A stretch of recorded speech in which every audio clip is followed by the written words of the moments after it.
experience, normally the students were not able to answer the question properly. Why? Okay.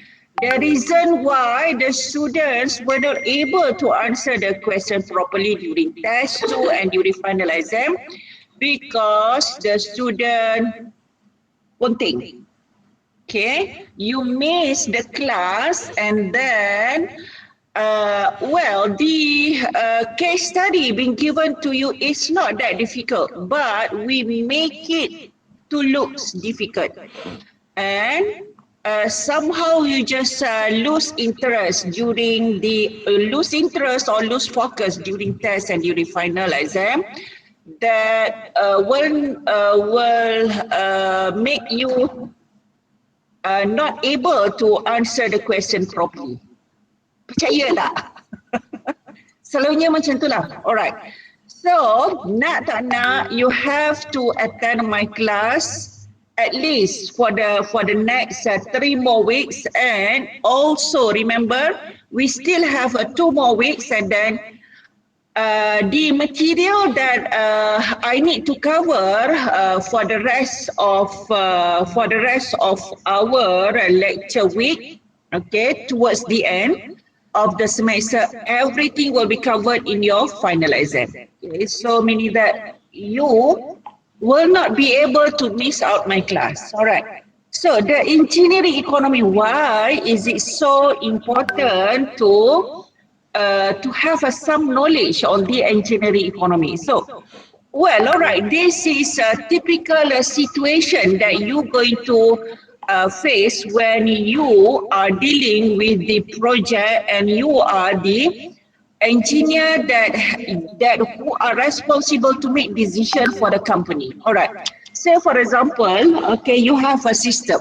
Okay, the company would like to buy a system. Okay, the system could be anything. Okay, it's either a computer system, it's either hardware system. Apa benda ni nak kamu nak pindah to a new facility, kamu nak expand your factory, apa benda, it could be anything. The system could be anything. Alright. So, if you want to buy the system, you must have the initial cost. Okay, in a layman term, okay, this initial cost ni equivalent to what?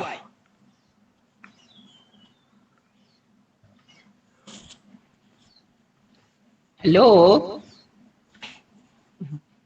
Dah tu pandai siap. Halo? Halo? Ada orang tak ada ni? Ada dah. Initial cost ni equivalent to what? So this initial cost, kamu bayangkanlah apa benda, you can imagine anything. So what is this initial cost Liz, yang kamu bayangkan? berkelas tak? Before you start anything, you must have that initial cost. Modal. Yes, correct. Very correct, Zaim. That initial cost is actually modal, okay? And that modal or capital, all right? In productivity, that modal we call it capital, okay? Dan juga di forum-forum Dalila, itu tentang hand sanitizer yang Dalila. kita buat bagaimana kalau misalnya Doktor, Kenapa masuk lambat? tadi Buat sarapan kan? tadi connect wifi tak dapat. Dari pukul berapa kena wifi tak dapat? Tapi lambat lah saya connect pukul 8. Sorry doktor. Aduh. Hujan ke UTM hari ni? Tak pun. Saya bangun lambat. Subuh tak? Subuh. Puasa doktor. Oh, puasa. Subuh awal tidur. Sambung Okay. So this model alright, this model in productivity topic, this model we call it capital. Okay, in any business, if you want to start up a new business, you must have the initial cost or the capital. Alright, and the operation cost. Okay, literally, what can you understand from the word operation cost? literary, secara bahasanya. Apa yang awak boleh faham dari kos operasi? Ya, Apa dia? dekat tangan ke sini dia akan chat. Oke. Dia kos Yang operasi. terakhir ini servo, mini servo. Mikro. Nak menjalankan katakan mesin nak menjalankan mesin dia ada kos operasi kan, kos operasi tahunan. Contoh kos operasi tahunan tu nak beli apa? Nak beli spare part, Buat kalau misalnya buat itu kamar nak Beli material. material tak? Material tak? Material tu itu dipanggil sebagai variable cost, bukan. Yang ni operation cost ni kita nak menjalankan satu-satu mesin atau premis tu dia kena ada operation cost dan kita nak buat monthly maintenance ke, kita nak buat apa, jadi kita perlukan operation cost. Operation cost. Ha? Yang meninggal tu. Lê Wen Hao. Lê Wen Hao. Yes, doctor. Kenapa lambat? Oh, just now I go berak. Woi, don't use the word berak lah, Lê Wen Hao. You are so tak sopan. Hayya, man. I never teach my kids to use the word berak and kencing, you know. The word berak is pupu. The word for kencing is wiwi. Ayo, Lê Wen Hao. Don't use the word berak. You just say pupu. Aduh, korang ni. Alright. And revenue. Okay, revenue is the pulangan. Okay, revenue is pulangan. Okay.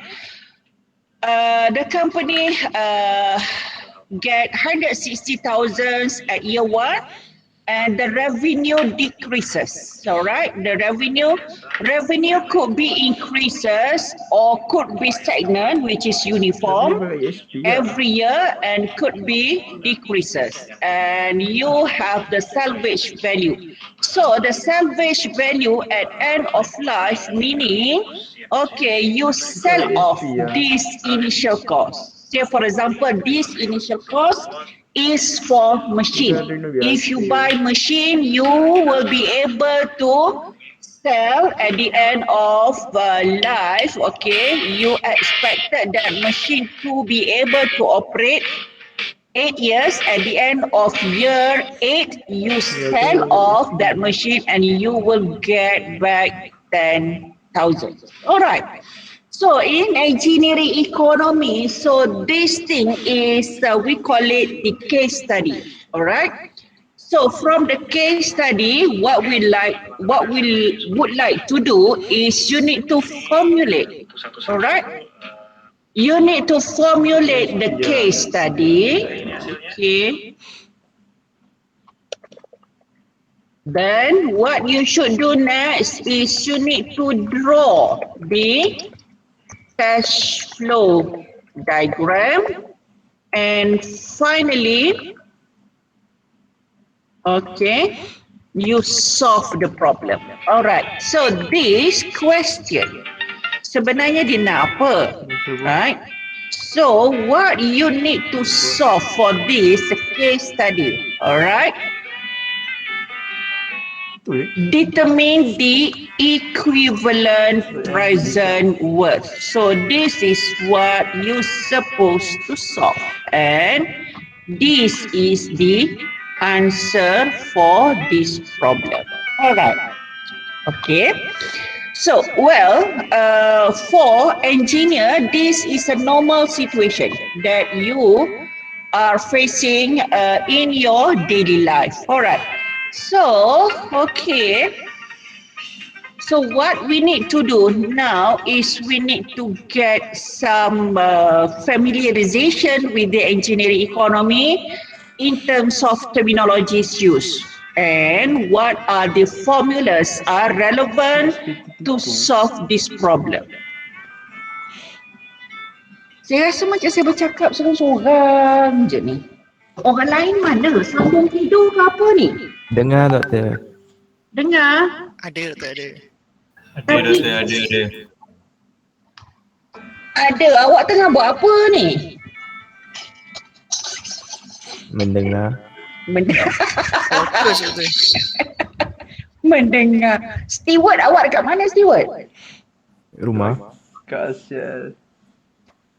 Rumah kat mana? Bukan dekat UTM Bukan. Oh, memang tak nak masuk UTM ke? Ada je.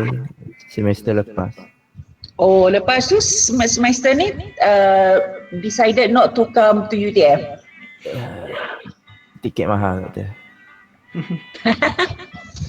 Semester depan face to face kan? Awak dah buat SEMM 3823 belum? 3823. Subjek Management, Safety and Economics. Belum. Tak pasti ada. Saya pun tak ingat doktor. Tak lagi kot. Tak lagi. Itu subjek tahun 3 tu. Sebetulnya subjek tu tahun 4. Tapi kita offer pada tahun 3. Kalau SEM depan mungkinlah kita jumpa balik. Kalau SEM depan tu awak ambil subjek tu. Dan boleh kenal lah saya secara face to face. So sekarang awak bayangkan seorang makcik yang mengajar kat depan tu. Awak boleh bayangkan begitu Lecturer mechanical, awak nak cari yang cantik. Macam mana nak cakap? Awak tengok student mechanical je lah kan. We have gone rough training lah as a mechanical engineer. Itu je lah nak cerita. So don't expect lecturer mechanical, student mechanical coming to the class with the fake eyelashes, with the eyeshadow, those kind of things. Tak ada Alright. Okay, apa yang saya nak kamu buat now is to get ready with a fresh sheet of papers. Okay, awak ada nota ni kan? In fact, the question that I've shown earlier, okay, you may get in your in the e-learning. Ada kan? So sekarang ni semua dah download nota dalam e-learning Dah. Okay. Okay, yang ni awak baca lah bla bla bla bla bosan dah kan nak bercerita benda Allah ni kan. So engineering economy, why actually we introduce engineering economy to the students is actually we want the students to have some feel lah orang sekarang kata kan. To have some feel how accountant works, but you will not be given the knowledge of, we are not going to train you to be an accountant, but we just want you to have some very little knowledge. What is engineering economy looks like, and in the other subject which is a subject dalam code SEMM 3823, actually you will cover the half of the topic. Well, before this topic, engineering economy, we combine with the economics, and then so we regard this as one subject, one full subject that you need to cover within 14 weeks. But due to some blah blah blah blah blah for whatever reason, so we have to check out these topics and then include into industrial engineering. And the second part of it, which is on economics, you will cover that in SEMM 3823. Okay, for that one specifically on the economics, but for this one is basically on the engineering economy. Okay. Well, the major topics for engineering economy is the time value of money. Okay, what is time value of money? Boleh faham ke? Boleh faham ke? Saya boleh. Okay, the most concerned topic is time value of money. Why time value of money is considered as very important? Okay, Ya, seperti itu. have you noticed that the 1 ringgit value today, okay, is not RM4.39. apa dia? Dia turun 1 sen pagi tadi, Doktor. Dia turun? 1 sen. What do you mean? Kalau nak compare dengan USD. Oh. Okay. Comparison to another thing lah. Sekarang USD tu dah tak berapa laku kan. In fact sekarang ni for most transactions takes place in Russian currency, which is ruble. So minyak sekarang ni, so Russia is actually dominating the economy situation. So and the Ukraine Russia war is actually kill the globalization effect. And in fact, the war is actually initiated by US. So now, Russia actually is not having a war with the Ukraine, but actually Russia is actually having a war with the US. So that is the situation lah. Kalau kita baca dalam news tu, you don't look news in CNN apa semua tu. You go for orang kata underground punya news lah. Because kalau you watch news Al Jazeera ke CNN ke BBC ke, itu semua pro US lah. Memang you tak jumpa anything bad words about US. So kita kena cari something. Well, dah laku politiknya. Okay. Saya tak tahu sekarang ni awak ni macam mana kan, sama ada you are fully awake ke, terbaring ke, apa benda kan, saya tak tahu sebab you all tak on you punya kamera. Lepas tu saya nak minta awak on awak punya kamera pun. Nanti kan ada interruption on data ke apa kan. Jadi saya bersangka baiklah yang kamu ni dengar dan take notes and everything. Okay. So ada few notes yang saya nak kamu ambil, yang saya nak kamu jot down in a while. Tapi apa yang saya nak tekankan kat sini adalah Stewart, we are not talking about the currency. So what we are talking is the 1 ringgit today is no longer the same to 1 ringgit 5 years ago. And in 5 years to come, the value of 1 ringgit will be shrinking. So that is the reason why time value of money is very important to take into consideration while you making decision. Because you making decision and the result of your decision will not be going to take effect today.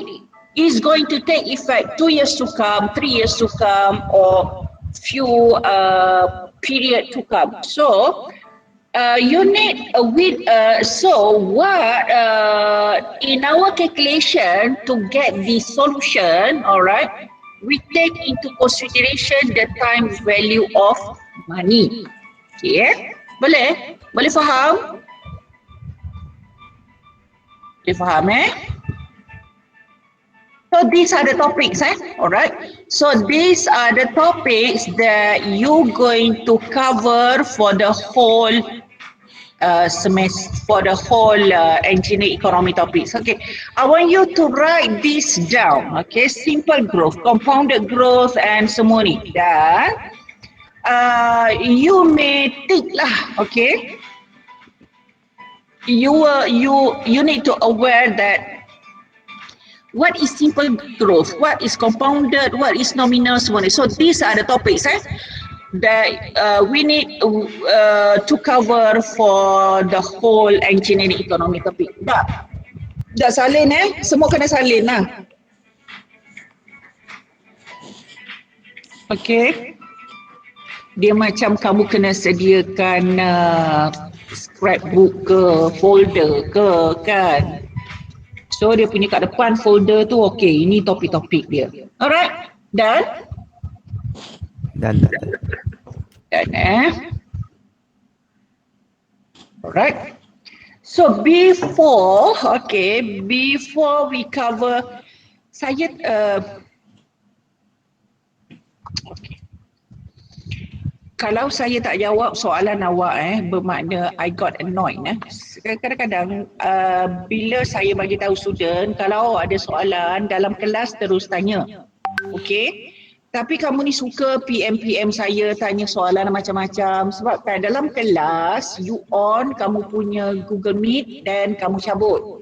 So bila saya minta suruh buat homework ke apa semua kan, dan mulalah kamu tanya soalan, dan kamu tak tanya soalan dekat grup, kamu PM saya. Kadang-kadang saya tak jawab bila saya tak jawab tu maknanya you have done something wrong. Okay, kadang-kadang saya jawab juga tapi very annoyed lah, dan dalam hati tu memang kena maki je lah which is tak bagus tau. If you let the lecturer maki you, which is tak bagus. Alright, so these are the topics that we want to cover, okay, before we go to what is simple growth, what is compounded growth, so and so, blah, blah, blah, blah. Okay, remember just now, okay, you will be given a case study, you need to formulate the case study, then you need to draw the cash flow diagram, okay. So kamu tulislah kat sini okay, dia punya flow dia, case study. Apa tu? Seterusnya formulate the case study. Lepas tu apa? Cash flow diagram. Dan finally you need to solve the problem because you need to get the answer. Alright. So, okay, you will be given a case study, okay, then you need to formulate. If you want to formulate, meaning that you need to use the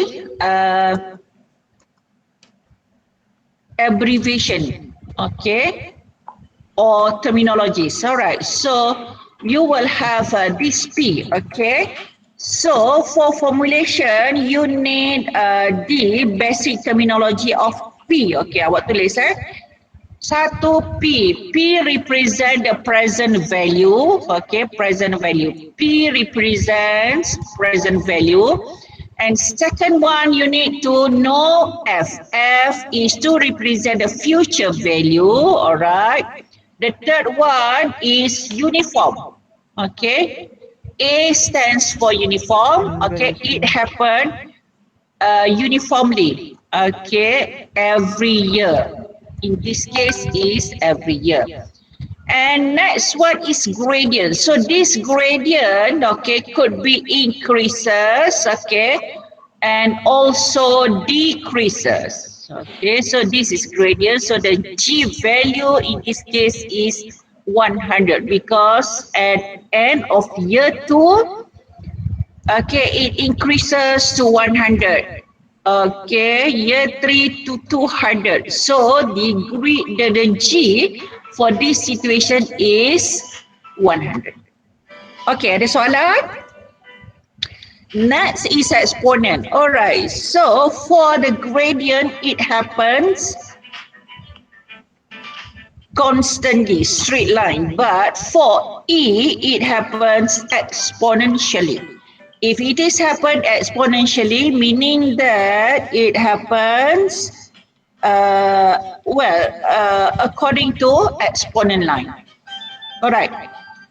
So N ialah bilangan tahun. Dalam kes kat sini tahun lah. Okay.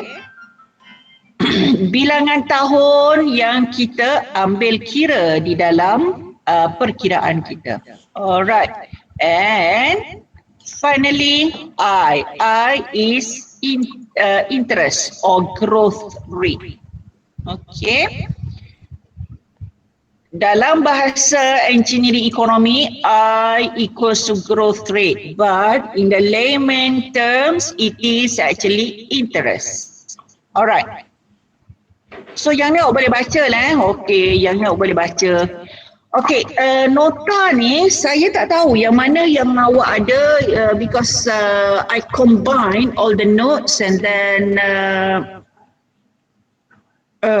well, the explanation for the notes is actually based on the who prepared the notes, okay? Some of the sequence, okay, I may not agree to it. So, pandai-pandai lah boleh? So, this one, you may read through this one. Okay, this one as well. Okay, this one is the demonstration to show the simple growth. Okay, remember the first topic that you need to cover is simple growth followed by compounded growth.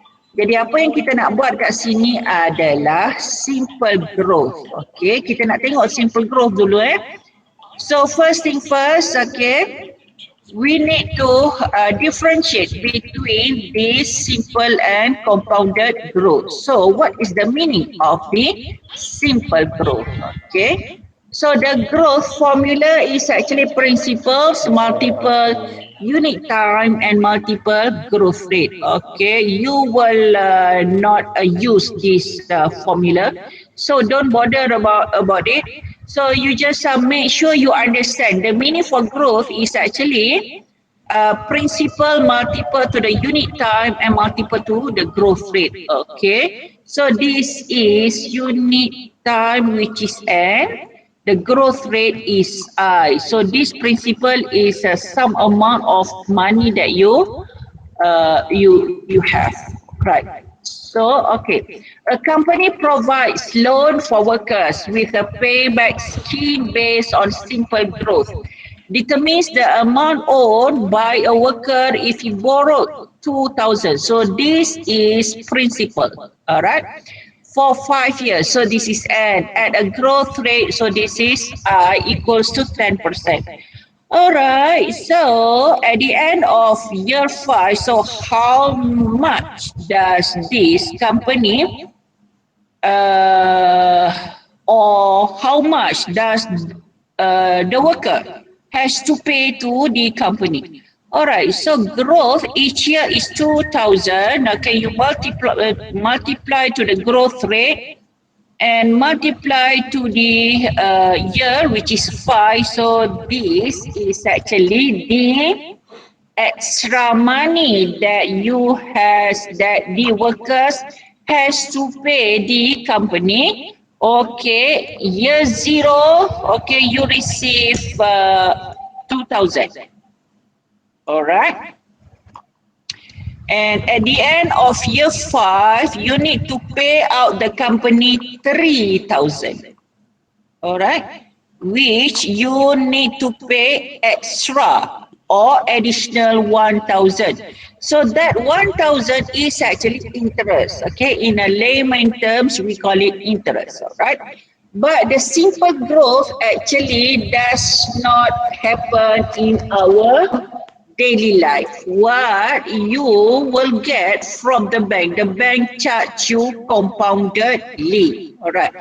So for the compounded situation, okay, you will get a formula, okay, to calculate based on the compounded growth. But here, what we show you is only for you to get the meaning of the difference between simple growth and the compounded growth. All right. For the simple growth, okay, you have the principal. You multiply with the interest and you multiply within number of years that you are given the period to borrow the money. But for the compounded growth, what you have is actually, so this is actually the interest that you need to pay at the end of year 1. Okay. And for the year 2, what you need to calculate is your principal is already add up another 200, which is 200 actually the growth or the interest that you need to pay to the company. So at the end of year 1, if you want to calculate the interest, you need to add up the interest that you need to pay at the end of year 1, and then you need to so if your principal is besar, okay, then your interest pun besar lah kan. Alright. So yang ni awak boleh tengok perbezaan how to calculate the interest using the compound growth. Okay. And in the end, what actually you need to pay to the company is additional 221. So instead of 3,000, if you pay using the simple growth, you only need to pay additional 1,000. But if you need to pay the company using the compound growth, you need to pay additional 221. So actually, this is actually happening in our situation. If you borrow money from the bank to buy a car or to buy house, what the bank charge you is actually compounding interest. Okay. All right. Okay, next one is, saya nak terus pergi kepada formula lah. Alright, next one is, so this cash flow diagram is actually, kamu kena belajar how to draw the cash flow diagram. So for this one, kamu baca sendiri you cover sendiri. Ini senang je ni. Alright, so next one is the formula. Alright, so next one is formula. Alright, so formula ni, okay. Kita ada 5 pairs of formula So saya nak kamu buat, okay, this is pair number 1. Alright, so this is pair 1. Okay, and this one I put as 1A and this one I put as 1B. So can you see the difference and similarities between 1A and 1B? What can you see the differences and the similarities between 1A and 1B? Oh, faham yang ni untuk lagi 3 tu dah senang nak faham. Okay, can you see the differences and the similarities?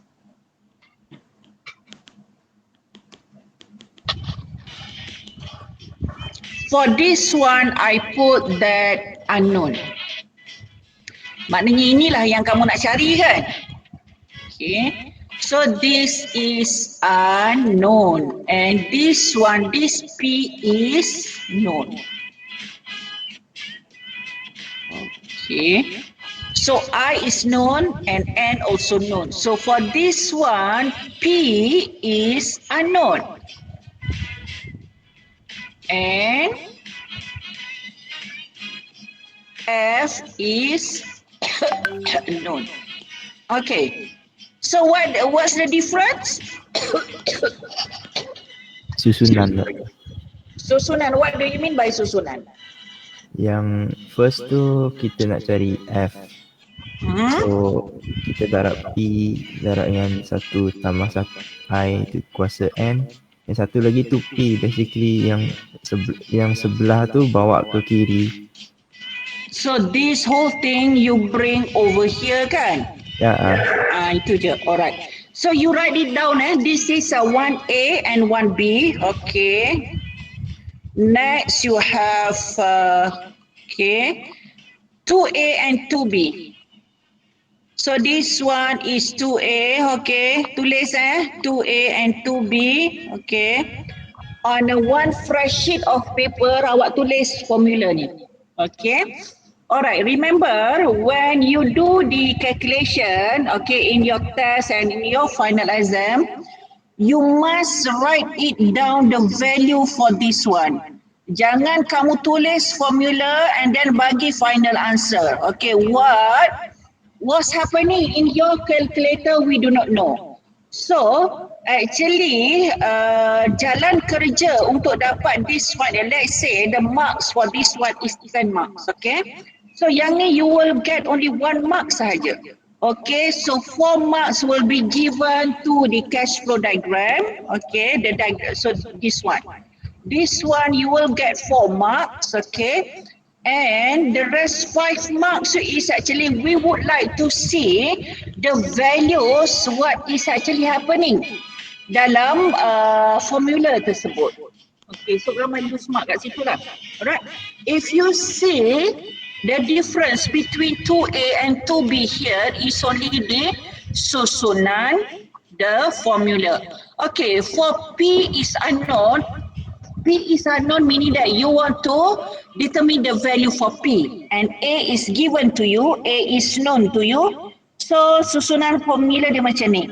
But if you reverse the formula, okay, where you want to know the value of A, or the A is unknown and P is known, so you bring everything this to here, what you see is terbalik. Nampak? Nampak terbalik ni kan? Nampak Doktor? Yang ni Nampak, yang Doktor. atas, okay, so bila dekat sini, bila dekat B dia dah jadi bawah. Dekat A, 2A yang ini kat bawah kan, dekat 2B dia dah jadi dekat atas. Alright? You got it? Yes, So Doktor. okay, so that is the reason why I put 2A and 2B. So next one is I put this one as 3A and 3B. Alright, this one is 3A and 3B. Dah, salin. Salin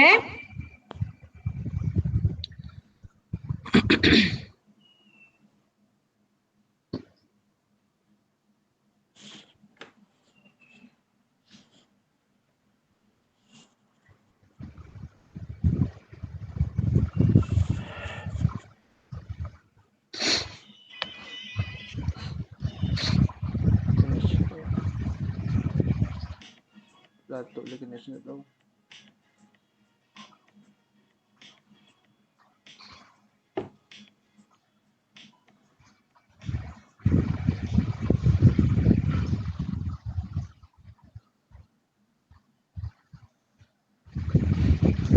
Okay, so this is 3A and 3B. So you will have, okay, this is actually the the example on how to demonstrate the pair 3 formula. And this one, I put that pair number 4. So this is 4A and 4B. Okay? Yeah? Are you done? Not yet Doktor. Okay.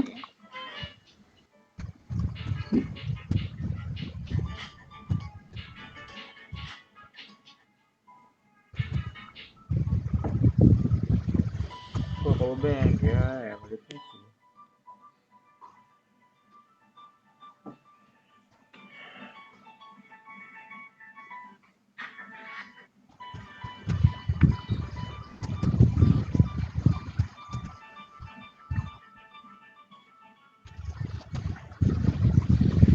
All right. Are you done? Okay Doktor. All right, good. So that is for pair number 4. Okay. Alright, dalam masa sama boleh tulis nama for attendance today. I give you only 2 minutes. Can you write your name now?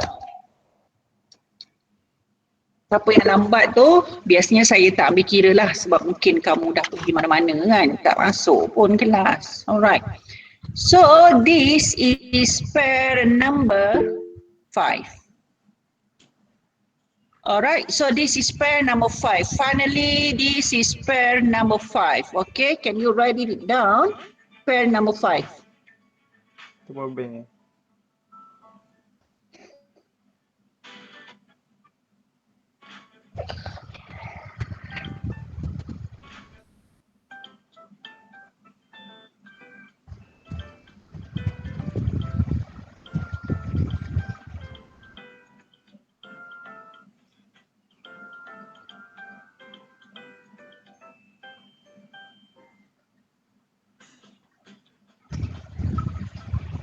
Okay, are you done? This is pair number 5. Basically, we have only 5 pairs, all right? So for this one, okay, we only have 5 pairs, okay, and later on we will need to add up a few more formula. Okay, so as for now, okay, let's stick to 5 pairs, okay, then we add up more later on. All right. Sekejap, dia speed up Okay, so you can read through the example, okay. So there are so many examples in your notes, okay, you can read through. I will not cover every single page of your notes, okay. All right, so for this one, okay, can you cross out this capitalized cost for the time being? Because I would like to come back to this capitalized cost later on after we have covered a few examples on how to demonstrate the first 5 pairs of formula. Then we come back to this capitalized cost. So you just cross out this capitalized cost. Boleh speed 86. So ini semua capitalized ni kamu cross out dulu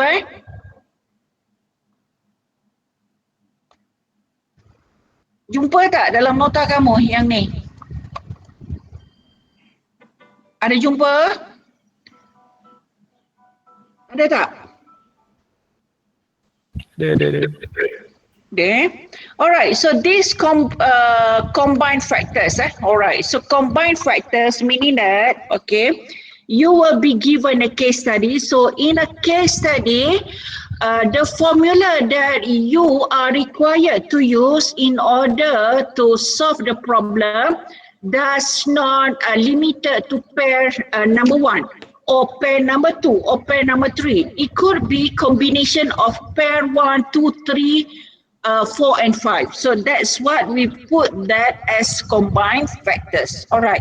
So what I want you to do is, okay, you read through these combined factors, okay, and I will explain how to apply this formula. But you actually been given the sort of self-explanatory notes, okay? And these notes actually provided by Dr. Masini.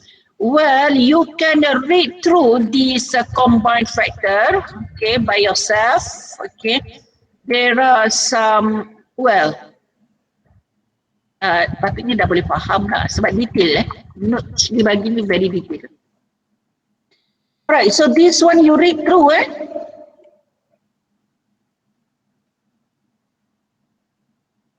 Okay, you read through this one.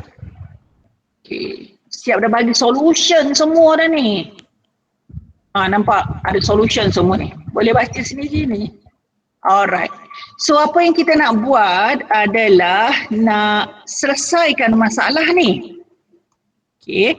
So this is one example on how to apply everything that we have covered so far. Okay, so next week we try to solve this problem. But okay, as for today, okay, first thing first, okay,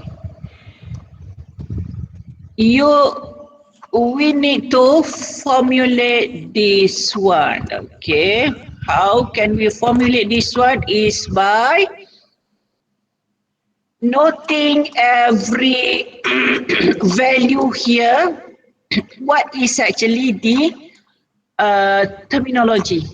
Okay, so this one initial cost. So initial cost is actually P. Okay, so this is happened at year 0. So I put that as P note. Operational cost 15,000 at year 1 to year 3. So this one is A. So I put that as A number 1 because they have another set of operation costs from year 4 until the end of S. Okay, so this one I put as A2. So you have a revenue after year 1. Okay, so this one also A and this one G. Salvage value, so this is F and this is N and your I is this one. So what you need to do now is you need to draw the cash flow diagram. So I will help you to draw the cash flow diagram for this question. Okay, never mind. After this, I'll give you homework. Then you need to solve the homework. All right. Apa kalau So the initial cost is 320,000. So this initial cost, okay, is actually the cost that you must prepare to run your business. So this is actually the cost that you must pay somebody. So if it is out of your pocket, the arrow is pointing downward. So this is P0 because it happened at year 0. So P0 equals to 320,000. So I just put K because, but you need to write it in full, 320,000. And operation cost at year 1 to year 3. So this is year 1 and this is year 3. So this is happen every year from year 1 to year 3. So it is A. A means annual cost and it is pointing downwards because it is operation cost. Operation cost meaning that the cost that you has to pay out to get some service. So the cost is 15,000. All right, 1 to year 3. And another one happened at year 4 to ends of its life, which is year 8. So this is 4 and this is 8. This is 4 and this is 8. Okay, and the cost A, so here I put as A2 and this one as A1, equals to 20,000. You can actually draw a bigger box for A2 because the cost is 20,000, not 15. So for the A1 is 15,000.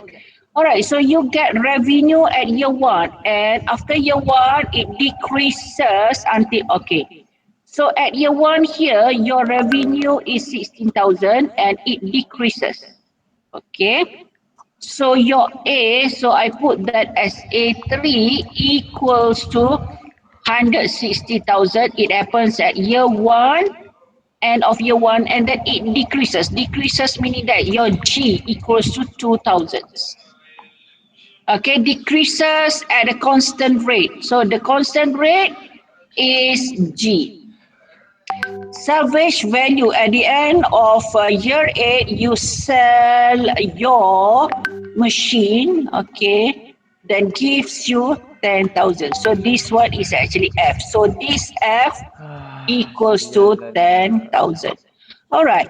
So analyze this problem. Okay, you are actually at year, you are here. So you are here, okay, at year 0. All right.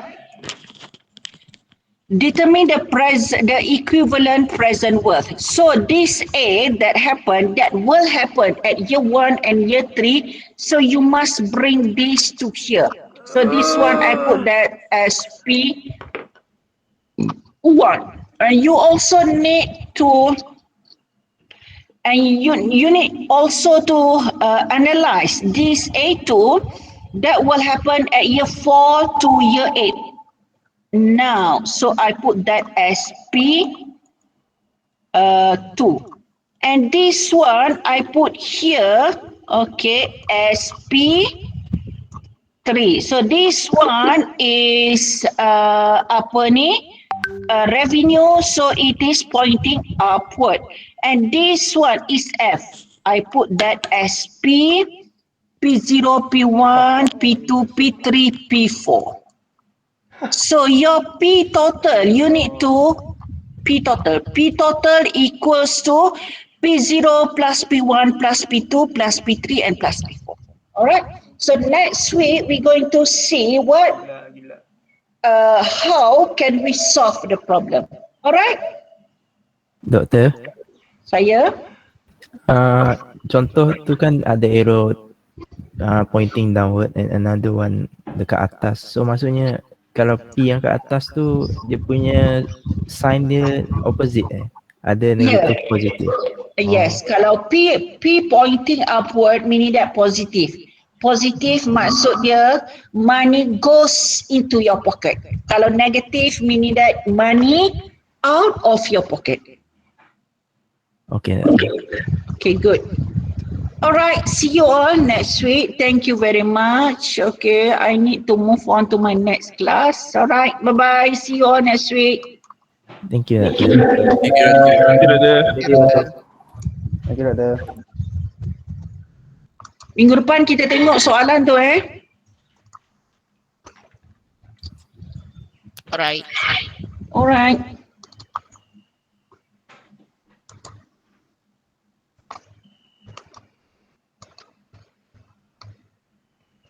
Doktor, Saya. sorry sebab apa ni kita orang punya group ada 5 orang tau doktor. Group kita orang ada seorang tu dia masuk tanpa beritahu kita orang.